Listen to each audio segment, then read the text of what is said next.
Boa noite, meus irmãos, a paz do Senhor, que todos sejam bem-vindos a este nosso tempo de celebração ao nosso Deus, tempo em que nós adoramos ao Senhor e tempo em que nós estamos aí celebrando ao nosso Deus, porque Ele é bom e porque as suas misericórdias duram para sempre. E hoje, de uma forma muito especial, vamos dar início a mais uma exposição de um livro da Bíblia. Vamos olhar para o livro de Judas, e se você já quiser abrir a sua Bíblia para lá, você poderá abrir, e assim nós vamos dar início ao estudo, à exposição desse livro da Palavra de Deus. Mas antes queremos orar com os irmãos, pedindo ao Senhor que possa abrir nossas mentes, o nosso coração, para que possamos aprender cada vez mais dele. Vamos orar. Senhor Deus e Pai, muito obrigado porque, mesmo distantes uns dos outros, temos a Tua presença constante, ativa em nossas vidas, e temos também a possibilidade de, por meio dos recursos da tecnologia, nos aproximarmos mais uns dos outros, principalmente para estudarmos a Tua Palavra e também termos o nosso tempo de comunhão. Oramos para que o Senhor fale ao nosso coração e nos mova realmente para que possamos experimentar cada vez mais do Senhor. Fala conosco, é a nossa oração no nome de Cristo Jesus. Amém. Amém? Abra então suas Bíblias para o livro de Judas, um livro que é o penúltimo livro da Bíblia, um livro que não é muito citado, com exceção dos últimos versículos ali desse livro que nós chamamos de doxologia. O finalzinho normalmente é citado, mas de uma forma geral é um livro que acaba passando como esquecido, mas nós sentimos do Senhor a vontade de compartilhar com os irmãos desse livro. E queremos hoje olhar para os primeiros 4 versículos desse livro. Lembrando que é um livro que tem apenas um capítulo, são 25 versículos ao todo, e hoje nós queremos olhar para esses primeiros versículos, conhecendo um pouquinho do autor, dos leitores e o porquê que ele escreveu essa carta, e que com certeza será muito interessante. Vamos fazer então a leitura de Judas versículo 1 até o versículo 4. O capítulo é o único capítulo que tem mesmo, o capítulo 1. E assim diz o texto: Judas, servo de Jesus Cristo e irmão de Tiago, aos chamados e amados em Deus Pai, guardados em Cristo ou Jesus Cristo, misericórdia, paz e amor vos sejam multiplicados. Amados, enquanto me empenhava para vos escrever acerca da salvação que nos é comum, senti a necessidade de vos escrever, exortando-vos a lutar pela fé entregue aos santos de uma vez por todas, porque certos homens se infiltraram entre vós sem que fossem notados. Desde há muito tempo eles estavam destinados para juízo. São homens ímpios que mudam a graça de nosso Deus em libertinagem e negam o nosso único soberano e Senhor, Jesus Cristo. Esse é o começo desse livro. E antes de continuarmos, lembrando aí, crianças, peguem os papéis e vamos ajudar fazendo o desenho. E hoje vai ser um desenho até relativamente simples, que vocês vão conseguir fazer, e sempre vocês têm conseguido fazer ótimos desenhos. Hoje, vocês vão desenhar uma Bíblia aberta, tá? Igual essa que está aqui minha, Bíblia aberta, e dentro ou em cima dessa Bíblia aberta você vai desenhar uma espada, tá bom? Então, a Bíblia aberta e uma espada. Tá joia? Então as crianças podem aí desenhar e depois podem enviar para o grupo do WhatsApp da igreja no nosso tempo de comunhão e adoração. O que a gente vê aqui em Judas, um livro que foi escrito mais ou menos entre 70 e 80 depois de Cristo, no ano 70 ou 80 depois de Cristo. Alguns sugerem uma data mais precisa, em torno aí de 67 depois de Cristo, mas a maioria entende que teria sido depois do ano 70, né, depois de Cristo, que Judas escreveu esta carta. Ele, quando pegou a pena para escrever, coisa que a gente já não tem mais prática para fazer. Hoje a gente manda recados, dificilmente a gente manda textos longos para alguém, mas quando ele pega ali a pena para escrever, ele tinha um assunto na cabeça. E o assunto que ele tinha na cabeça, de acordo com o que nós lemos aí no versículo 3, ele tinha em mente escrever sobre a salvação. Ele ia escrever sobre a salvação, que era algo comum para todo mundo, mas aí ele lembrou de uma situação específica, e aí então ele muda o assunto da carta. Então, de uma forma muito clara, a gente percebe que Judas, ele então prepara-se para escrever, mas de repente ele muda o assunto. E aí depois, agora a gente vai começar a entender qual é o assunto que ele está agora passando para estes irmãos, os primeiros leitores. Que Judas é esse? A pergunta é muito interessante e a gente vai descobrir que esse Judas é alguém muito próximo do Senhor Jesus. Então, quando a gente olha para esse texto de Judas que ele escreve, primeiramente ele pensa em escrever sobre a salvação, depois ele muda de assunto e o novo assunto é uma convocação. Uma convocação para que os fiéis daquela época pudessem lutar pela fé. E como a gente entende que as Escrituras, ela é inspirada por Deus e é útil em todas as épocas, entendemos que esse texto de Judas, escrito naquela época, que serviu para os primeiros leitores, é um texto que serve para nós também. Entendemos que a situação que eles viveram lá naqueles dias é muito semelhante às situações vividas hoje.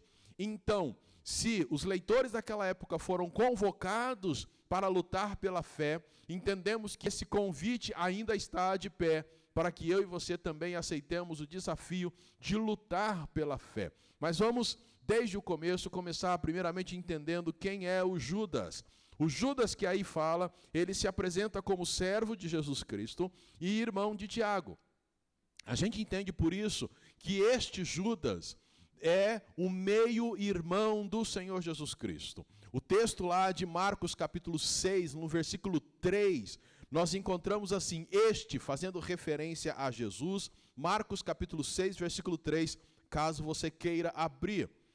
O texto diz, referindo-se a Jesus, não é o carpinteiro, filho de Maria, irmão de Tiago, de José, de Judas e de Simão? E suas irmãs não estão aqui entre nós? E escandalizavam-se por causa dele. Veja, a gente tem um registro dos evangelhos de Marcos, escrevendo que Jesus tinha alguns irmãos. Dentre eles estava Tiago, a quem Judas aqui diz, sou irmão de Tiago. E nessa lista que Marcos também fala, tem Judas. Então nós entendemos que este é o Judas, meio-irmão de Jesus. E observe outra coisa interessante, que além dele deixar muito claro, olha, eu não sou outro Judas. No Novo Testamento, a gente tem pelo menos uns 5 Judas. O mais conhecido, o Judas Iscariotes. E não foi Judas Iscariotes quem escreveu, porque a gente olhando para a história, a gente descobre que quando ele entrega, o Judas Iscariotes entrega Jesus, e ele descobre então que Jesus foi condenado, lembra que ele se arrepende, vai lá, joga as moedas no templo, e vai e se mata, ele se enforca. E isso aconteceu possivelmente lá no ano 33. E o livro aqui foi escrito no ano 70. Então Judas Iscariote já tinha morrido. Mas esse Judas aqui, então, quem é? É o irmão ou meio-irmão, irmão por parte de mãe, porque Jesus é gerado pelo Espírito Santo. Ele é o meio-irmão de Jesus. E ele deixa isso muito claro. Só que ele diz algo até mais interessante. Ele diz que é servo. Servo de Jesus Cristo. Para nós isso é até normal, ele é servo de Jesus Cristo. Porém, os irmãos de Jesus, inclusive Judas, quando Jesus estava vivo e executando o seu ministério, eles não acreditavam em Jesus. Isso a gente encontra lá em João, o Evangelho de João, capítulo 7, versículo 5, tem essa frase lá. Pois nem seus irmãos criam nele Jesus.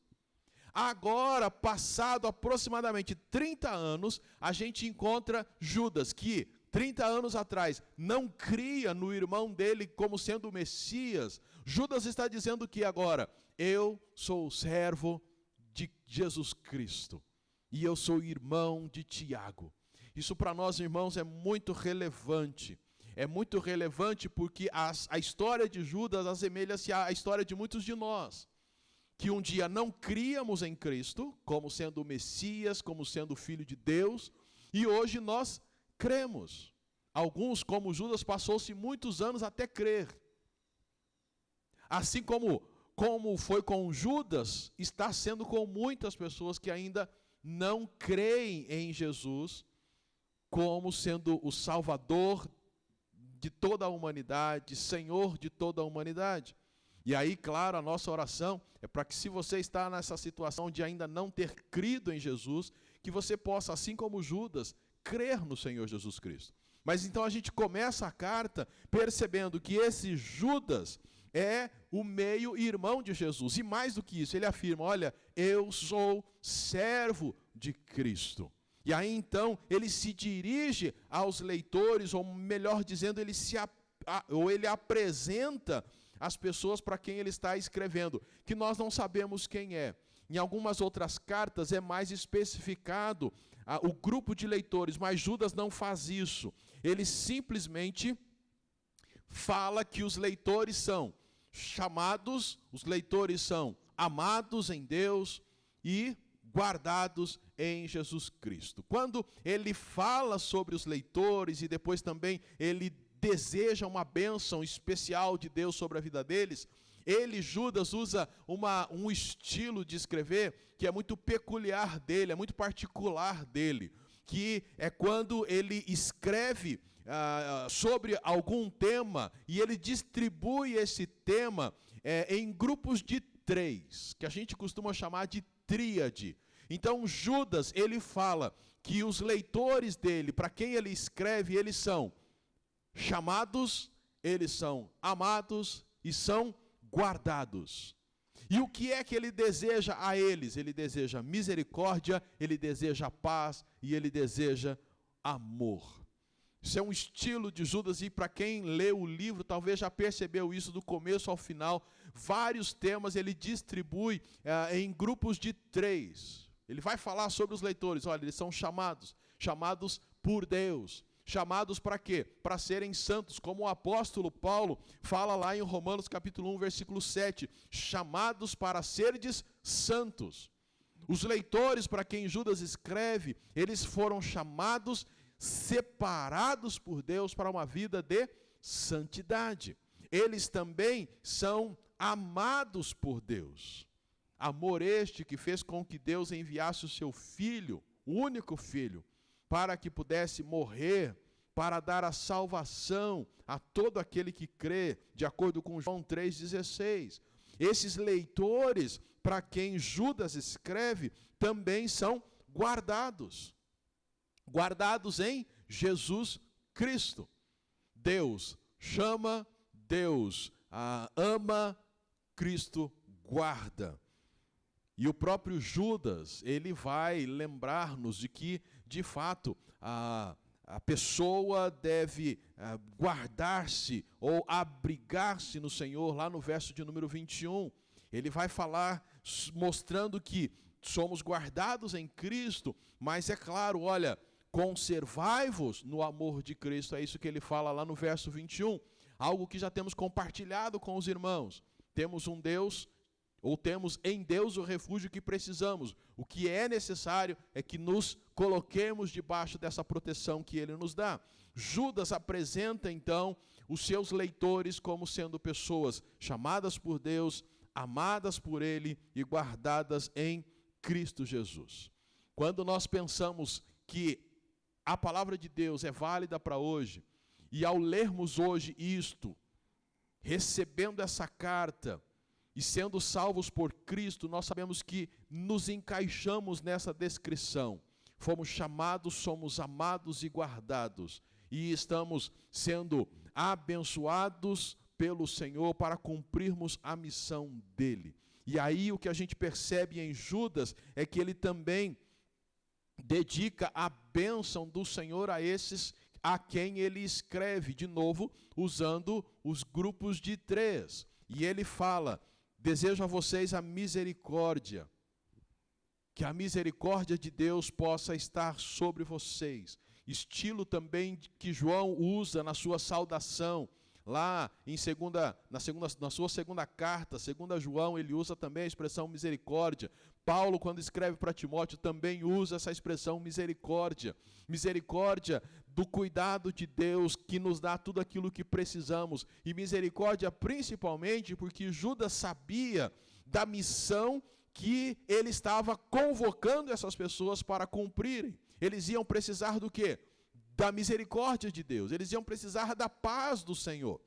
Paz que é aquilo que invade o coração, que, conforme o apóstolo Paulo diz, vai além do nosso entendimento e que guarda o nosso coração em Cristo Jesus. A paz de Deus, que excede todo entendimento. Quando ele escreve aos Filipenses, Paulo fala sobre isso. E aqui, Judas está dedicando a paz do Senhor para estes irmãos que vão entrar numa luta. E mesmo que a luta fosse externa, o coração deles precisaria estar em paz. E mais do que isso, ele fala amor.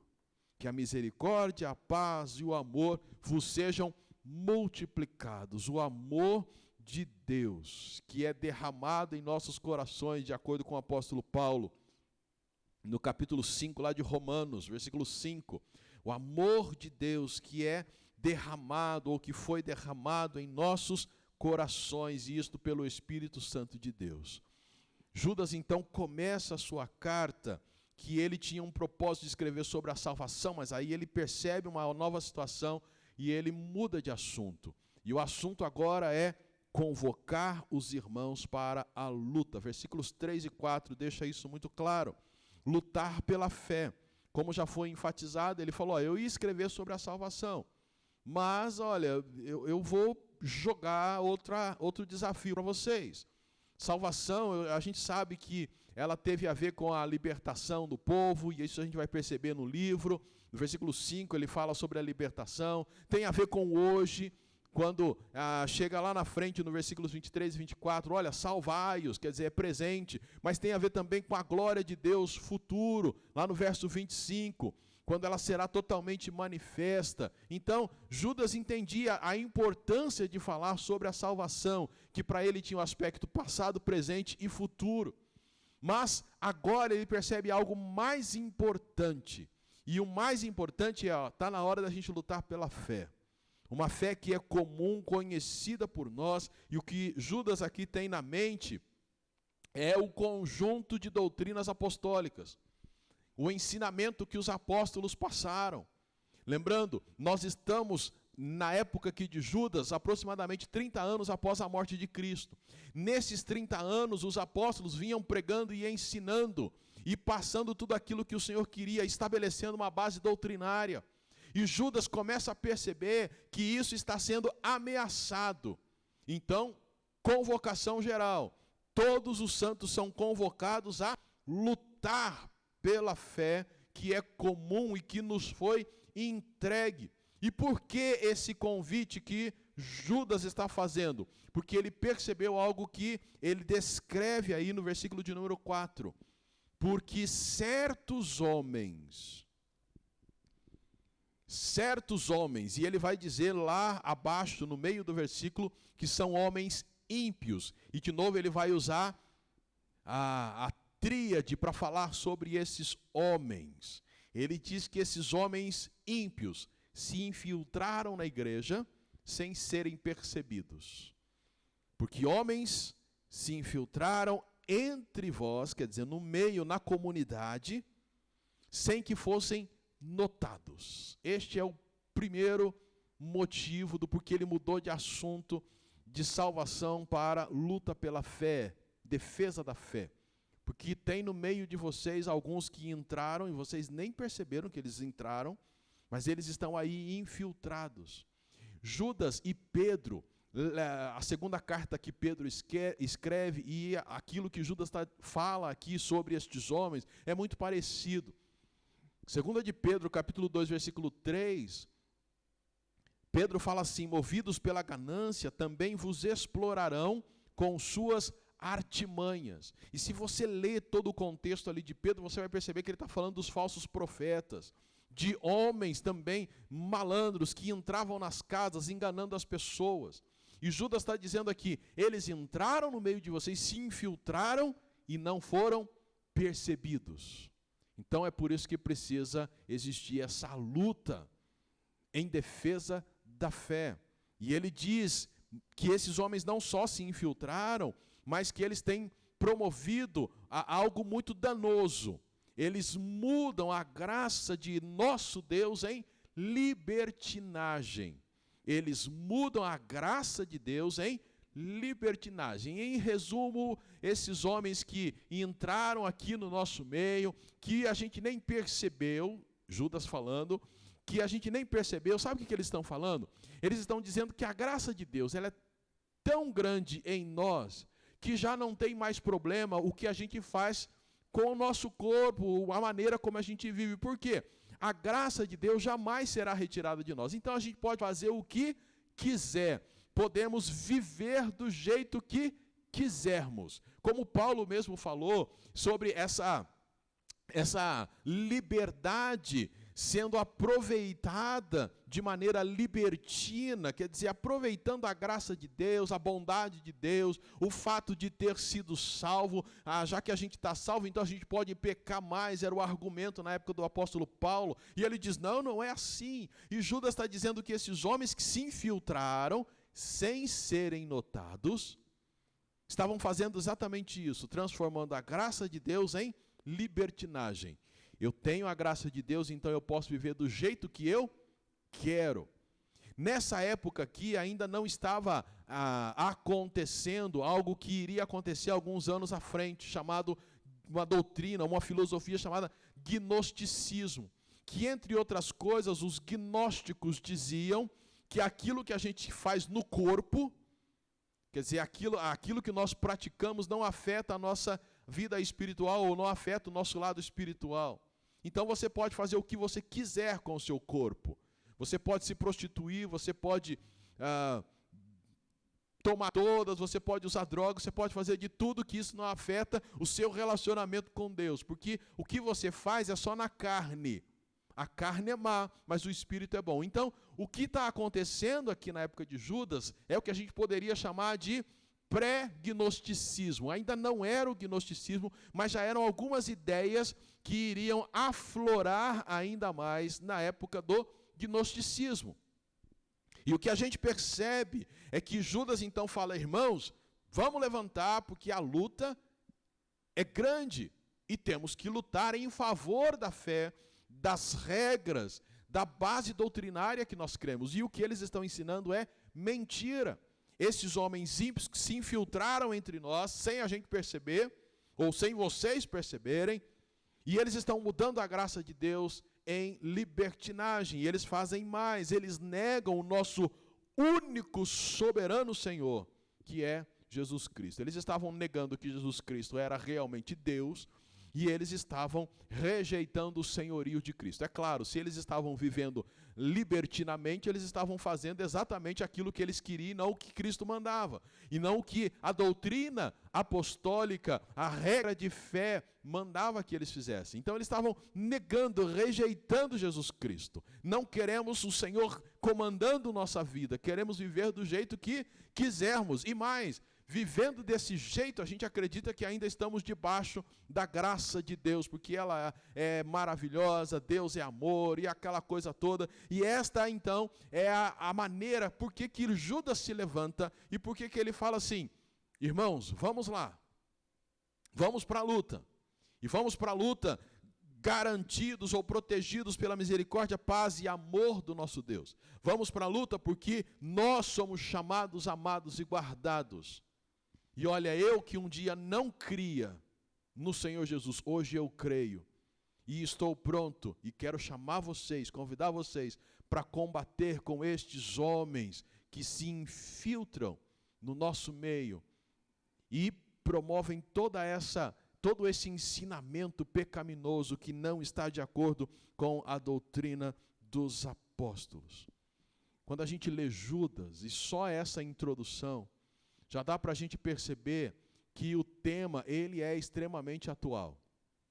Porque hoje, no meio cristão, nós temos pessoas que ensinam coisas que vão contra a doutrina apostólica, a doutrina bíblica. Pessoas que estão usando da fé, por exemplo, para o enriquecimento. Estão usando da fé para ganhar a confiança de pessoas, para pregar aquilo que o Senhor nunca disse que deveria ter pregado. Ele nunca mandou pregar aquilo. Pessoas que têm feito o que acham que deve ser feito e desprezado aquilo que as Escrituras dizem que deve ser feito. Então o tempo de Judas assemelha-se muito ao nosso tempo. E se há esta semelhança, o convite para a batalha ainda está de pé. E eu e você precisamos responder a este convite. E, na verdade, precisamos aceitar este convite para que a fé, o conjunto de doutrinas bíblicas seja preservado. E nesses dias em que nós estamos vivendo, muitos de nós estamos tendo agora mais acesso a cultos transmitidos pela internet. Outros já tinham este hábito. Mas é possível que você esteja assistindo a vários cultos, ouvindo várias e várias mensagens de vários pregadores, cada um com um estilo diferente, não só na maneira didática de apresentar a mensagem, mas com o conteúdo também diferente. E não só conteúdo diferente porque pregaram em textos diferentes, mas um conteúdo diferente porque em alguns casos a Bíblia é respeitada e seguida, em outros casos a Bíblia não é respeitada, não é seguida, e o que é entregue aos ouvintes é um conjunto de achismos, eu acho, ou então um conjunto de argumentos que favorece aquilo que o pregador acredita. Por isso, a época em que nós estamos vivendo, esse infiltrar em nosso meio tem vários canais. Talvez na época de Judas era somente presencial. Hoje não. Hoje nós somos atingidos por vários meios. E até é engraçado pensar, porque naquela época em que Judas escreve, estes homens entraram sem ser percebidos. Hoje, muitos desses homens hereges, que estão ensinando coisas que a Bíblia não diz, são convidados por nós para entrarem nos nossos lares. Daí vai um desafio, já chegando ao final dessa nossa reflexão. Vale a pena você ter um filtro sobre aquilo que você assiste. Comece a avaliar quem é que você está assistindo. Não há problema nenhum você assistir vários cultos, mas talvez comece a desconfiar quando aquele pregador, pregadora, começa a dizer coisas que você começa a gostar demais. Começa a falar coisas que começa a afagar o seu ego. Começa a simplesmente apresentar coisas que você diz, realmente eu sou um coitado. Comece a prestar atenção, porque a palavra de Deus e o próprio Jesus, quando conversava com os seus discípulos, buscava promover mudança na vida deles, buscava trabalhar com o coração deles, buscava tirar aquilo que impedia o crescimento espiritual deles, como se fizesse uma cirurgia, retirando aquilo e colocando algo novo. Como o apóstolo Paulo diz, despir-se do velho homem e vestir-se do novo homem, das coisas de Cristo. Isso não é um processo lá tão agradável, mas Jesus sempre ensinou dessa forma. Então, comece a filtrar melhor aquilo que você está permitindo entrar na tua casa, convencendo você de que é a palavra de Deus, que é um ensinamento da palavra de Deus.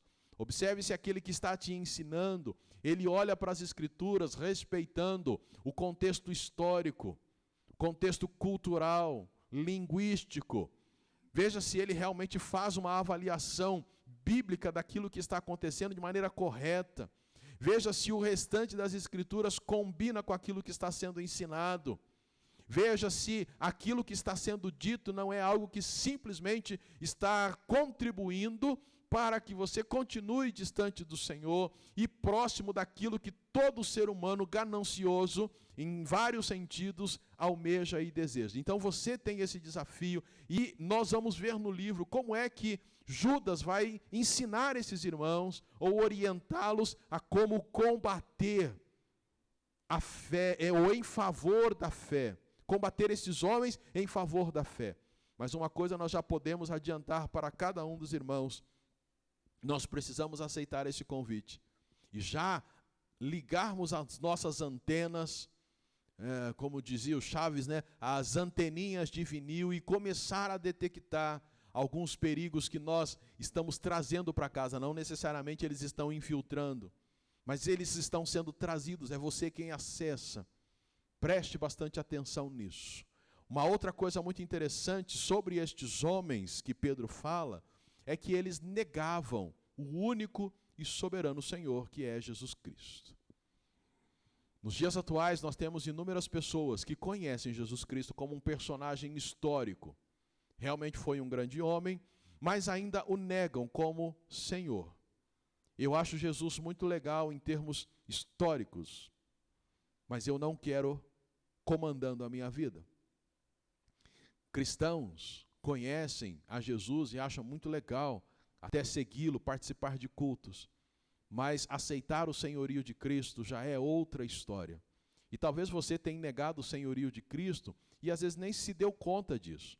Cada momento, cada dia em que fazemos aquilo que queremos e achamos que aquilo que está na Escritura não é bem assim, nós estamos negando o senhorio de Cristo.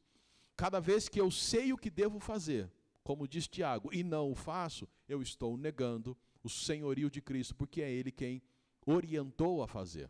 Mas também há aqueles que negam o senhorio de Cristo porque não o querem como Salvador. Se não o querem como Salvador, não o terão como Senhor. Então, o grande desafio para nós também é olharmos para esses homens e falar, eu não quero ser como eles. Eu não quero ser uma pessoa que nega o senhorio de Cristo. Eu não quero ser uma pessoa que vive de maneira libertina, fazendo o que eu quero em detrimento daquilo que o Senhor manda eu fazer. Afinal de contas, eu fui chamado para ser santo. Então eu devo ter uma vida de santidade. Eu devo experimentar a proteção do Senhor, guardar-me em Cristo. Eu não quero ser como esses homens que ensinam aquilo que a Bíblia não diz, que vivem de forma que a Bíblia não orienta e que negam o senhorio de Cristo. Por isso, o grande desafio para nós nessa primeira mensagem sobre Judas é perceber, há uma convocação. E a convocação é para lutarmos em defesa da fé. Lutarmos contra pessoas que estão espalhando um ensinamento que não é o ensinamento bíblico. Mas essa luta começa tendo a sabedoria de tomarmos cuidado com aquilo que nós ouvimos, com aquilo que nós estamos deixando entrar nos nossos lares. E procurarmos, de fato, ouvir e seguir aquilo que as Escrituras dizem. Uma coisa que nós fazemos muito e sempre pretenderemos fazer é convidar você para diariamente ler as Escrituras, para que você possa verificar se aquilo que está sendo dito pelo pregador, a começar deste, é realmente verdade e está de acordo com as Escrituras.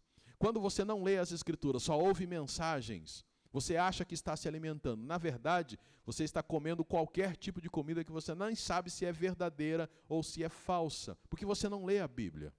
Então, o importante é que você leia a Bíblia, que você leia a Bíblia do começo até o final, terminou, começa de novo. Faça isso individualmente e em família. Desta maneira, já estaremos ajudando nessa luta em defesa da fé. E este começo, então, nós conseguimos perceber que o Judas é o meio-irmão de Jesus, que o grupo a quem ele escreve são chamados, amados e guardados, e ele dedica misericórdia, paz, amor, e ele ia escrever sobre salvação, mas ele entendeu que havia algo mais importante, então ele convoca todos a lutar pela fé que uma vez por todas foi entregue aos santos. Por quê? Porque havia homens infiltrados, sem que ninguém tivesse percebido, que estavam transformando a graça de Deus em libertinagem e estavam negando o senhorio e a divindade de Jesus Cristo. Que eu e você possamos aceitar o desafio e fugir desse comportamento pecaminoso que não agrada a Deus e não promove a glória dele, mas que possamos ser diferentes, recebendo-o como Salvador, Senhor de nossas vidas e assim promovendo a glória de Deus. Que o Senhor Deus possa muito abençoar a tua vida e para isso também queremos orar. Vamos falar com o nosso Deus. Senhor Deus, muito obrigado, porque o Senhor nos dá o privilégio de olharmos para o começo da carta de Judas e já perceber a profundidade que nós temos neste livro e dos riscos que nós corremos. Hoje, com a facilidade de comunicação que existe, mensagens chegam a todos os lugares. Nós estamos em casa, então nós podemos assistir vários cultos e muitas vezes não temos a sabedoria de filtrar aquilo que nós ouvimos. Que o teu povo desta comunidade tenha esta sabedoria e possam lembrar quem são. Foram chamados pelo Senhor para uma vida de santidade, são guardados, cuidados pelo Senhor, mas estão também vulneráveis, tendo que lidar com pessoas que não se interessam pelo verdadeiro evangelho, não se interessam por realmente seguir ao Senhor, que eles possam ser tratados e com certeza serão tratados pelo Senhor, mas que nós como igreja sejamos sábios, primeiramente, aceitando o senhorio de Cristo em nossa vida, aceitando a salvação em Cristo Jesus e aceitando a convocação de lutarmos pela fé que nos foi entregue. Oramos agradecidos porque o Senhor nos convoca para esta batalha. Em nome de Jesus. Amém. Que Deus possa abençoar muito a sua vida e crianças, mandem aí o desenho para o grupo do WhatsApp. Você também pode mandar um versículo bíblico, uma canção, uma foto, uma oração. Tenhamos o nosso tempo de comunhão, que tem sido tão gostoso após esse tempo de transmissão por meio do WhatsApp. Que Deus possa abençoar a sua vida, a sua família e fiquem todos na paz do Senhor.